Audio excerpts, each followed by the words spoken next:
This. Okay, guys. I looked on Twitter and found out the fact that 52.9% of people who voted on the space season weapon that would come out, the winner of this was the Scythe. A Scythe is a very, very commonly known weapon for the Grim Reaper and or a harvesting tool that was used back in times. So, for it to come to ninjala, it seems very reasonable. But as we all know, it has to come in twos. So the other hand, or the secondary thing that can be accommodated with the scythe, is a pickaxe. A pickaxe and a scythe have the same structure, have the same swing patterns, and by Jove, do a lot of the same things. Now these weapons are, again, just concepts. None of this stuff, none of this stuff can't, none of this stuff can happen, but there's still a chance that it will happen. So I do appreciate the fact of the people who voted on this. I want it to be known that this is something that I wanted to, kind of do. The space season idea has been on my mind since season one. We all know the factor that space ninjas have been in the game forever. And I was thinking, what if we took it to a space themed place? Now, everybody knows that scythes and pickaxes swing pattern is very weird. And if we're looking at range, no, it won't be able to outrange a yo-yo, but it will have a similar range to a katana, mostly because of its curve and how you swing it. Now, these weapons are going to be somewhat new. Not everything I can think of can be just out and about. Some things take time, and my brain has been wrapping itself around this theory and idea for approximately 7 seasons. Trust me. So, for Scythe, I think we should get Gum Ghost. And for the pickaxe, we get the Gum Shotgun. Now, these two gum shoots on these weapons make the most sense for the factor of what they do. Next things next are the ultimates. Now, with the most recent ultimate being the Bubble Shield, and the other one before that. Oh gosh, I don't remember. I'm dumb. Okay, don't look at me. But for the pickaxe, we should have either no, we should have either Worst Nightmare, which I don't see what the issue with that is, and or Fujisimi Rocket. These two ults kind of incorporate on what a pickaxe is. Worst Nightmare being the horse that the miner rides to and from the mines, and Fujisimi Rocket being what can be simulated when you go, having the big boulder in the way and having to blow it up. Like it. Now, what could we do to make the scythe stand out from any other ultimate? This ultimate has been on my mind ever since I, started the game.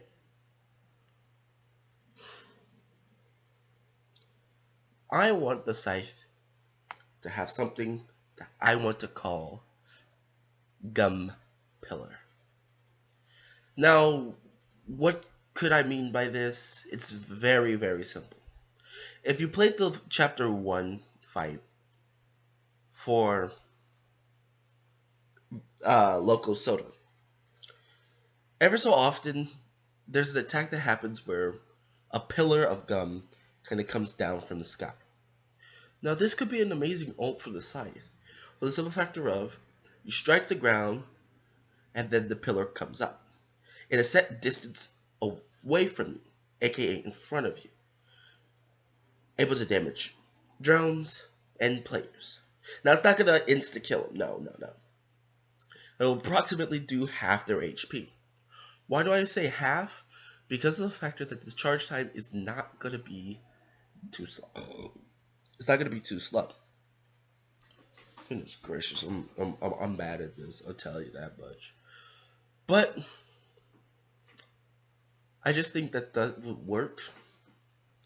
But now we have to do an ability. Now, what ability would work? Well, after countless, and I mean the countless ideas to come to mind, the only thing that came to mind for me was something that I called Shadow Strike. Now, Shadow Strike is very simple. You press your Y button, and you would disappear for a moment. This is also going to be able to help you get away from situations if it's a fight you think you cannot win. But at the same time, it's an ability for you to sneak up or reposition yourself on your opponent to make them very, very confused. Now, some people might see this as a little bit broken, but no, no. There is an indicator to kind of sort of tell where they are. Particles will actually emit from the person. Small ones, so if you're not paying attention, you might get caught. But if they're standing completely still, the particles won't show. The particles only show if they're moving. So, like I said, it's a great chance for you to hide and or reposition yourself if your opponents aren't paying attention. Now both these little abilities makes so much sense. With the scythe and the pickaxe, well, most of the scythe aspect of what it is. Because of the factor that you don't really want to see, you know, what's coming up next. And it also gives into that ninja aesthetic of hide in the shadows and strike when the time is right. That's what this is going on about. Now, for the actual quote unquote abilities that are exclusive to the weapon, such as the actual. Yes, I have been deemed.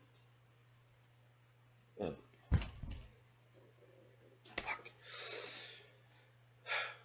So, what we have for actual, like, abilities for small and big weapon. So, your natural ability, of course, is going to be something I like to call Soul Collection. Now, what does Soul Collection do? Let's say you're in a big fight, okay? And you eat upon somebody, but you don't have a chance to run away and heal. This weapon basically will, if you eep on somebody, mind you, if you KO somebody, not gonna work. It needs to be a solid eep on. So it might not be the best choice for life recovery. There are a lot of options in the game. I feel like this is kind of has to be a thing. You eep on somebody, a little gumball will fall on the ground. You can pick it up to heal approximately 5% of your HP. I say 5% because of the factor of, and no, it's not going to stay on the ground forever. After a few seconds, it will disappear. It's not going to just sit there and wait for you to lose HP to come back and pick it up. No, no, no. After a couple seconds, it will disappear.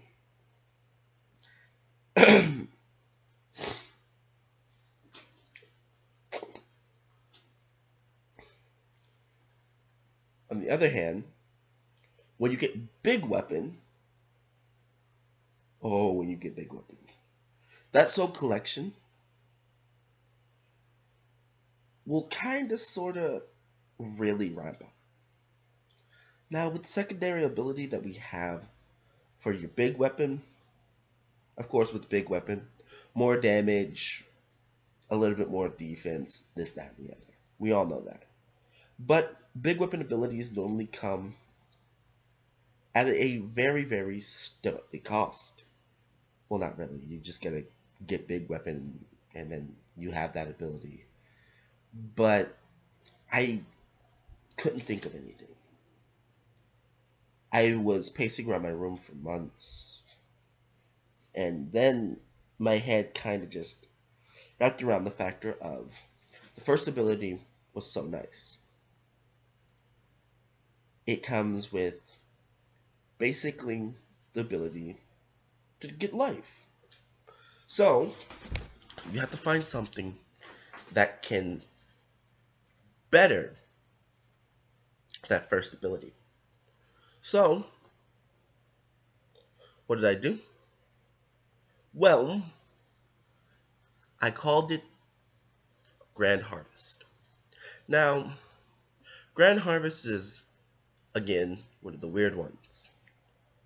Again, stemming from when you eep on somebody, mind you, you have to eep on them, have big weapon, two things that can always happen to anyone.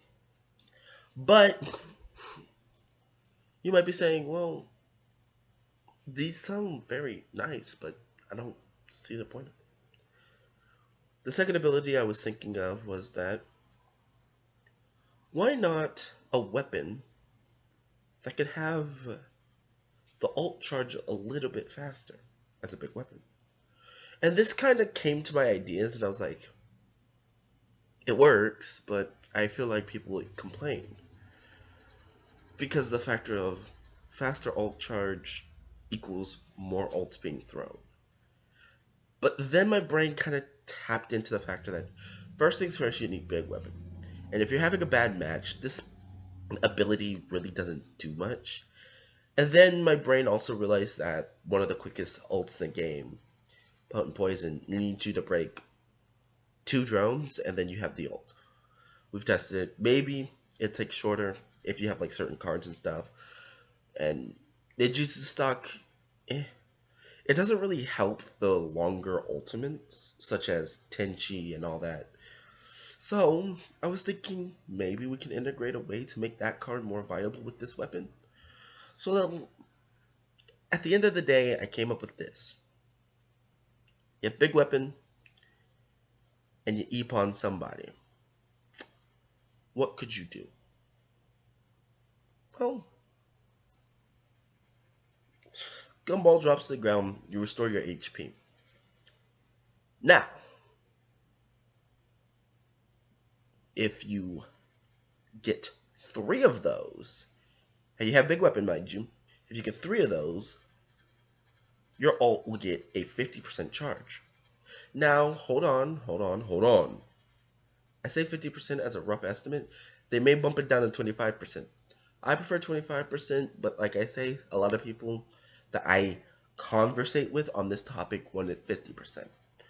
25% seems nice, 50% seems a little bit rough. Especially with the pick, like I said, with the pickaxe having certain ultimates that, with the pickaxe having an option for an ultimate that charges very quickly, I feel like if it is 25%, it will be the Fujisemi Rocket over the Worst Nightmare because of the fact that way it would get something to benefit off of it instead of having a quick ultimate that just kind of is already done out of the three. Now, why did I say three? Because ultimately, if you're having a high Epon game, this weapon is going to be amazing for you. So this is kind of why it should be directed more towards combat over droning. So that way you can get your ults out and you can really just do damage. Now, the issue is you do have to break a couple drones so that way you can get the big weapons. So that way this ability can really shine. But like I say, I just feel like those things would be amazing as its abilities. Now, on to the thing that everybody wants to know. What's its HP and how fast can I move with this thing? Well, seeing as we're children, a scythe can't really be too too fast. That's why I wanted this thing to be, you know, more on the slower side. So your speed is roughly going to be the same as a sound hammer, maybe a little bit less. slower speed than a sound hammer. What are you doing? That makes no sense. Well, with what I laid down for it, it's meant to stay in the fight as long as possible. A slower speed makes it to where the factor of you're not just zipping around, epawning people, and making everything like unbalanced, unfair, and all this. But with a weapon that has this much power, its speed has to be low, and its HP has to be moderate. So, what HP did I determine? Well, for those who don't know, I wanted it to be around the same amount of HP as a Type A hammer, maybe a little bit less. And there's a reason. Like I say, this weapon is meant to stay in the fight as long as possible. And I feel that if it doesn't have enough HP to do this, then it's not really going to serve a purpose off of those two skills. Because you're just dying instantly because you have the HP of a yo-yo and you have the speed of a sound hammer. You have the worst of both worlds. But like I say, having the semi stats of a hammer makes it more cohesive and it makes it like really stick. That's what makes the similarity stop. Everything else is something that I thought of that was unique. I talked to people, had some ideas, shoot back and forth. But like I say, a now more traditional scythe will be fine. And of course, the legendary skins for both of them, for the actual normal scythe, you could have literally skeletal be your legendary skin. You know, just because. Why not? And for the pickaxe legendary skin, I couldn't think of anything except for Rainbow. Rainbow being one of those things that I really didn't know how to put it. I didn't know how to, word it or anything. But Rainbow came to mind, and I thought it would be very nice to have that be the other legendary skin. For this pickaxe. Now, onto a little bit more of a realization topic. With the space themed season, I was thinking of like an LTM that people might enjoy. Instead of a PvP LTM, we get our very first PvE LTM. With a space themed season, I feel like a group of 4 people take on a certain like a certain wave of space ninjas. It's already in the code. Y'all can do this. But the higher the wave, the more difficult it will become. To a point to where, you know, there has to be a stopping point. So my brain said 10 waves should be more than enough. If not 10 waves, you could do 5. That way people get a good amount of gameplay and they feel like the challenge can ramp up very significantly. Now, a PvE mode versus a PvP mode, it just feels like it would work. You have your space ninjas come down, you have your normal ones, your big ones, the ones that fused with like the ninjas themselves, and maybe for the final wave, you have a tougher Loco Soda or the mech thing. I forget its name. The little giant sumo mech that rides around the thing. You can have a tougher variant of those bosses, maybe increasing their defense and or HP or damage. One of the three. You know what I mean? Like I said, you could do a PvE mode, and how would being defeated work? Well, in this mode, if you're defeated by the space ninjas, mind you, I've wrote this up. You're out for the rest of the wave. You'll come back after the wave's finished, but that's only if the wave finishes. If everybody is knocked out, a finish will happen, and then you'll have the space ninjas win. But on the other hand, if you win, you win. It's not that hard. How many people can play this mode? 4. 4 people. Like it's teams. But it's not. It's PvE. Got you there. And I understand that this may be a little bit more difficult and it may be a little bit more weird to see this. I feel like this season would be amazing with all those mechanics. And I know it's going to take some time, so it might not be the next season, but maybe the season after that. One of these seasons, I just want a space theme season. I genuinely do. And if you're listening to me, I really appreciate it, especially if you're actually agreeing with me, but not everybody can agree with me. And I suck at drawing, so I don't have any designs for you guys. I'm sorry. If you're good at drawing, you can draw it up yourself based off of my descriptions. If you've been paying attention. But other than that, I hope you guys enjoyed my little spiel on how the scythe works and how it would work in game. Now, you could also counteract my thoughts and or come up with your very own. A scythe and a pickaxe, those are just me. You guys sometimes are smarter. I'll let y'all choose what y'all want to do. But that's all I gotta say for now. And until next time, it's been Vernon and our V-Man. Goodbye.